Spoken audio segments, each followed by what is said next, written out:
तो कैसे हो प्यारे बच्चों। आज हम अपना नया टॉपिक चालू करते हैं और बहुत ही इम्पोर्टेंट टॉपिक है बेटा, जो कि प्लांट से रिलेटेड है और जो कि एनिमल और प्लांट दोनों सेल में चलता है, जिसका नाम क्या है? जिसका नाम है इलेक्ट्रॉन, ETC। और इसका दूसरा नाम है बेटा इलेक्ट्रॉन ट्रांसपोर्ट सिस्टम। ध्यान रखना, हमने क्या बोला कि हम पढ़ने वाले हैं ETC, इलेक्ट्रॉन ट्रांसपोर्ट चेन, और इसी का दूसरा नाम क्या है? Electron transport system. क्या नाम है बेटा इसका? Electron transport system. अब जरा ध्यान रखने वाली बात क्या है, हमारे पास क्या होता है बेटा कि एक स्ट्रक्चर होता है जिसका नाम क्या है? माइटोकॉन्ड्रिया। और जो माइटोकॉन्ड्रिया रहता है वो रहता है डबल मेम्ब्रेन, यस और नॉट। और डबल मेम्ब्रेन के बाद हमारे पास जो इनर मेम्ब्रेन कैसी होती है? हाईली कॉम्पैक्ट होती है, फोल्डेड होती है। अब ये हाईली फोल्डेड क्यों होती है जरा बताने वाला हूँ। Why it is highly folded, why it is highly folded. ये हाईली फोल्डेड क्यों होती है, उसका मीनिंग अभी तुमको ये देखने को मिल जाएगा। क्योंकि हम क्या चाहते हैं, इस माइटोकॉन्ड्रिया के अंदर हमारे पास एक सिस्टम चलता है जिसका नाम क्या है? Electron transport chain. ये हमारे पास क्या है? माइटोकॉन्ड्रिया है, और ये माइटोकॉन्ड्रिया की आउटर मेम्ब्रेन है। क्या है ये? Outer membrane. और ये क्या है? Inner membrane. अब तुम्हारे लिए एक क्वेश्चन ये है कि माइटोकॉन्ड्रिया जो inner membrane folded finger like structure बनाती है, इस स्ट्रक्चर का नाम, इस स्ट्रक्चर का नाम, इस स्ट्रक्चर का नाम बताओ। ठीक है ना। और दूसरा क्वेश्चन ये रहता है कि हमारे पास जो इनर मेम्ब्रेन होती है, ये जो इनर मेम्ब्रेन होती है, ये वाली, ये जो इनर मेम्ब्रेन है, ये इनर मेम्ब्रेन जो है इतनी हाईली फोल्डेड क्यों होती है? Why it is highly folded? Because इसका आंसर इसी में है, इसका आंसर इसी में है। क्योंकि बेटा हमारे माइटोकॉन्ड्रिया के अंदर क्या चलता है? हमारे माइटोकॉन्ड्रिया के अंदर एक इनर मेम्ब्रेन पे जो साइकिल चलती है उसका नाम इलेक्ट्रॉन ट्रांसपोर्ट चेन है या इलेक्ट्रॉन ट्रांसपोर्ट सिस्टम है। वो करती क्या है? वो बेसिकली हेल्प करती है ATP फॉर्मेशन में। और हम तो चाहते यही हैं, क्या चाहते हैं?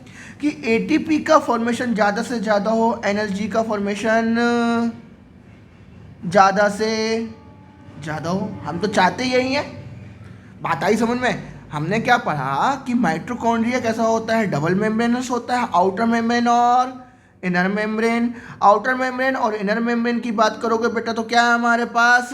ये है आउटर मेम्ब्रेन और ये है इनर मेम्ब्रेन।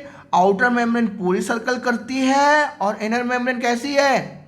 फोल्डेड है। मैंने तुमसे क्वेश्चन पूछा, इस स्ट्रक्चर का मुझे फोल्डेड स्ट्रक्चर का नाम बता दो, तो ये नाम ध्यान रखना, या तो क्रिस्टे है या तो सिस्टर नहीं है। ध्यान रखना, या तो क्रिस्टा है या तो सिस्टर नहीं है, इन दो में से नाम ध्यान रखना। फिर हमने क्या बोला कि इनर मेम्ब्रेन क्यों अंदर की तरफ फोल्डेड होती है? Why it is folded in inner side membrane folded. तो इसका आंसर क्यों? इसका आंसर ये है कि हम क्या करना चाहते हैं बेटा? ज़्यादा से ज़्यादा ATP का फॉर्मेशन। Is that clear? अब आगे की बात करते हैं। हमारे पास हमने बात करी कि जो माइटोकॉन्ड्रिया होता है, माइटोकॉन्ड्रिया में हमारे पास डबल मेम्ब्रेन स्ट्रक्चर है। अंदर की तरफ क्या होता है माइटोकॉन्ड्रिया में? अंदर की तरफ ये वाला जो पार्ट है, ये जैसे हमारे सेल में सभी जगह क्या होता है बेटा? क्या होता है सभी जगह हमारे सेल में? हमारे जगह हमारी सेल में जैसे साइटोप्लाज्म होता है, क्या होता है बेटा? जैसे साइटोप्लाज्म होता है, वैसे ही क्या होता है कि हमारे जो माइटोकॉन्ड्रिया का बेसिकली एक पार्ट है, ये जो साइटोप्लाज्म जैसे सेल में होता है, तो ये माइटोकॉन्ड्रिया का पार्ट है। इस पार्ट को हम साइटोप्लाज्म की जगह क्या बोलते हैं बेटा? क्या बोलते हैं इसको? मैट्रिक्स बोलते हैं। क्या बोलते हैं इसको? मैट्रिक्स बोलते हैं। क्या बोलते हैं इसको? मैट्रिक्स। इसके बाद इस मैट्रिक्स में एक्चुअल में जो माइटोकॉन्ड्रिया है, इस माइटोकॉन्ड्रिया में हमारे पास क्या है? अंदर स्ट्रक्चर है। अगर मैं बात करूँ इस मेम्ब्रेन, तो ये मेम्ब्रेन कैसी है बेटा? फोल्डेड है। ये मेम्ब्रेन कैसी है? फोल्डेड है। इसके अंदर क्या बना पड़ा है हमारे पास? पूरा का पूरा मैट्रिक्स। क्या भरा पड़ा है? मैट्रिक्स। क्या भरा पड़ा है? मैट्रिक्स। क्या भरा पड़ा बेटा? बोलो जरा, क्या भरा पड़ा है अंदर? मैट्रिक्स। अगर मैं मैट्रिक्स की बात करूं, if I am talk about matrix, किसकी बात करूं बेटा? मैं मैट्रिक्स की बात करूं अंदर की तरफ, तो इस मैट्रिक्स में तुम्हारे पास एक साइकिल चलता है जिसका नाम है try carboxylic acid cycle, TCA cycle. और इसका दूसरा नाम क्या है बेटा? Krebs cycle. क्या नाम है? Krebs cycle. क्या नाम है इसका? Krebs cycle. क्या नाम है इसका? Krebs cycle. अब आगे और पढ़ो। हमारे पास माइटोकॉन्ड्रिया की एक ये आउटर मेम्ब्रेन, ये इनर मेम्ब्रेन, और देखो ये क्या है तुम्हारे पास? IM। ये क्या है तुम्हारे पास? OM। तो ये और ये क्या कह सकते हैं? ये वाला और ये वाला, इन दोनों के बीच में हमारे पास एक स्ट्रक्चर और है, ये वाला।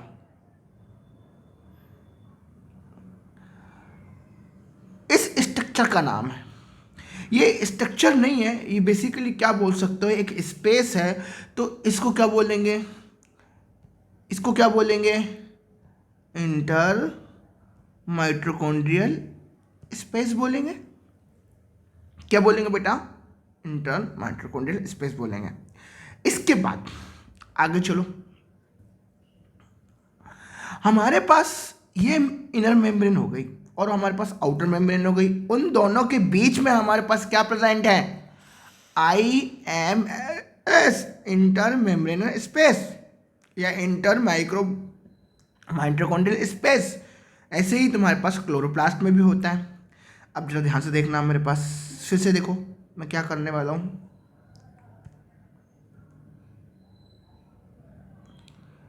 ये मेम्ब्रेन है,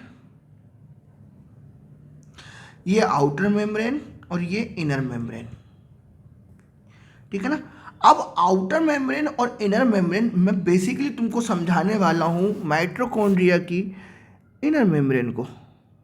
इसको बताने वाला हूँ बेटा, माइटोकॉन्ड्रिया की इनर मेम्ब्रेन को बताने वाला हूँ।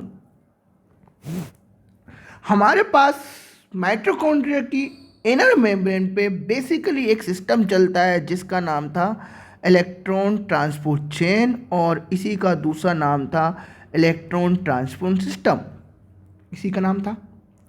हमारे पास ध्यान रखना, इस इलेक्ट्रॉन ट्रांसपोर्ट चेन में बेसिकली 4 कॉम्प्लेक्स होते हैं। कितने कॉम्प्लेक्स होते हैं बेटा? कितने कॉम्प्लेक्स होते हैं? 4। कितने कॉम्प्लेक्स होते हैं? 4। पहला जो है कॉम्प्लेक्स ये है, दूसरा कॉम्प्लेक्स हमारे पास जो होता है वो इधर प्रेजेंट होता है, ये कॉम्प्लेक्स 1 है। इसके बाद हमारे पास ये कॉम्प्लेक्स 2 है,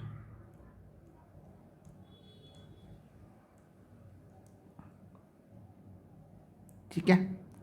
इसके बाद हमारे पास तीसरा कॉम्प्लेक्स जो आता है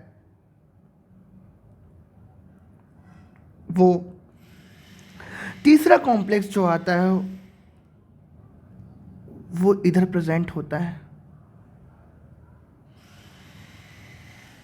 ये क्या है? ये क्या है तुम्हारे पास बेटा? कॉम्प्लेक्स। ये क्या है तुम्हारे पास? कॉम्प्लेक्स 3 है। क्या है कॉम्प्लेक्स 3, ठीक है।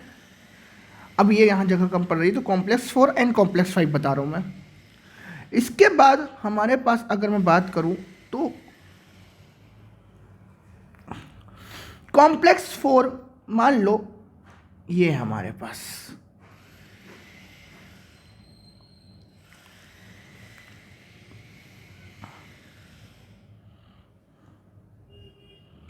ये कॉम्प्लेक्स 4 है। एक्चुअल में तुम्हारी एनसीईआरटी में कॉम्प्लेक्स 5 के बारे में बोला तो नहीं गया, पर एक्चुअल में हम कभी कभी उसको कॉम्प्लेक्स 5 मान लेते हैं, जिसका एक हिस्सा इनर मेम्ब्रेन के अंदर रहता है, जिसको हम क्या बोलते हैं F0 बोलते हैं और F0 भी बोलते हैं। Why we called F0? F0 इसलिए बोलते हैं कि 0 एक इनहिबिटर को क्या करता है, डिनोट करता है, और 0 इनहिबिटर का नाम क्या है, ओलिगोमाइसिन। ओलिगो किसको बताता है, ओलिगोमाइसिन को बताता है। किसको बताता है बेटा, ओलिगोमाइसिन को। बेसिकली ये कॉम्प्लेक्स जो 5 होता है ये 2 सब यूनिट से मिलकर बना होता है, एक तो F0 और यहां पर तुम्हारे पास आता है F1, फर्नांडिस यूनिट भी बोलते हैं इसको। और ये फेज बेसिकली यहां पर बनाता है ATP। अब ये कैसे बनाएगा वो बात की बात बताऊंगा मैं, वाई कैसे बनाएगा वो बात बताऊंगा। तो हमारे पास बेसिकली अगर एक ETC की बात करूं मैं, तो एक ETC में हमारे पास 5 कॉम्प्लेक्स होते हैं, और नॉर्मली बोलूं तो हमारे पास 4 कॉम्प्लेक्स होते हैं। कितने कॉम्प्लेक्स होते हैं बेटा, 4 है, 1 2 3 4 एंड 5, ठीक है। इतनी बात आई समझ में। ये कॉम्प्लेक्स जो होता है वो L शेप का होता है हमारे पास। ये हमारे पास एक होता है जो बहुत इंपॉर्टेंट है, इसका काम कुछ नहीं रहता है, किसी चीज को कन्वर्ट करता है। इसका काम क्या है, इलेक्ट्रॉन को लेना। इसका काम क्या है, इलेक्ट्रॉन को लेना, ठीक है। इतनी बात आई समझ में बेटा, इतनी बात आ रही समझ में, क्या नहीं आ रही तुम लोगों को। और इलेक्ट्रॉन लेने के बाद तुम्हारे पास इस तीसरे वाले के साथ यहां पर चुपके से बैठा रहता है एक साइटोक्रोम C, और साइटोक्रोम C के साथ साथ हमारे पास इसी वाले में एक और चीज बैठा रहता है BC2। अभी मैं नाम बताने वाला हूँ सारे कॉम्प्लेक्स के, क्या कौन कौन क्या काम करता है, सारी चीज़ें, ठीक है। हमारे पास जो पहला कॉम्प्लेक्स होता है उस कॉम्प्लेक्स का नाम है NADH डिहाइड्रोजिनेस।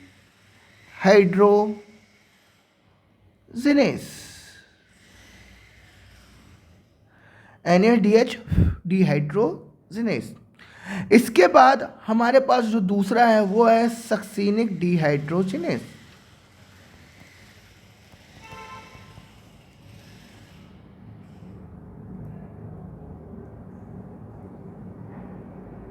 क्या है, सक्सीनिक डिहाइड्रोजिनेस। अगला जो कॉम्प्लेक्स है वो है हमारे पास साइटोक्रोम BC कॉम्प्लेक्स या साइटोक्रोम कॉम्प्लेक्स। इसका नाम क्या है बेटा हमारे पास, डिहाइड्रोजिनेस, ये तो अलग है, और इसका नाम है हमारे पास साइटोक्रोम कॉम्प्लेक्स। क्या नाम है बेटा इसका,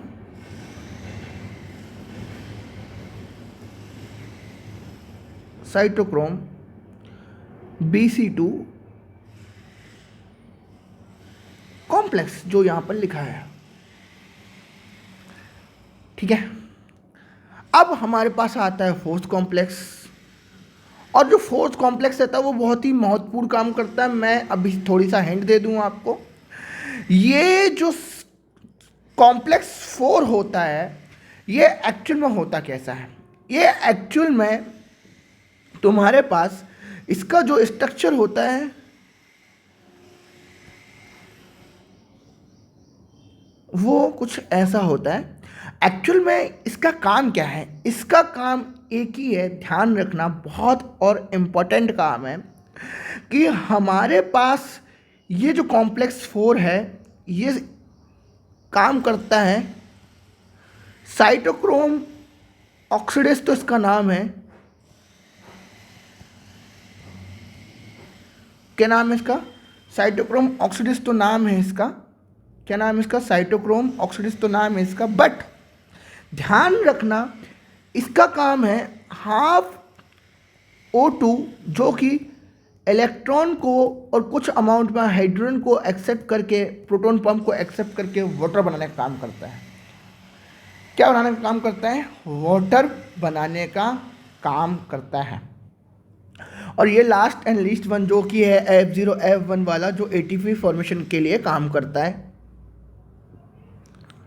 ठीक है, तो हमारे पास अगर मैं बात करूं कि कोई अगर ATP को बना रहा है तो इसका नाम क्या हो जाएगा? ATP सिंथेस हो जाएगा। क्या नाम हो जाएगा बेटा?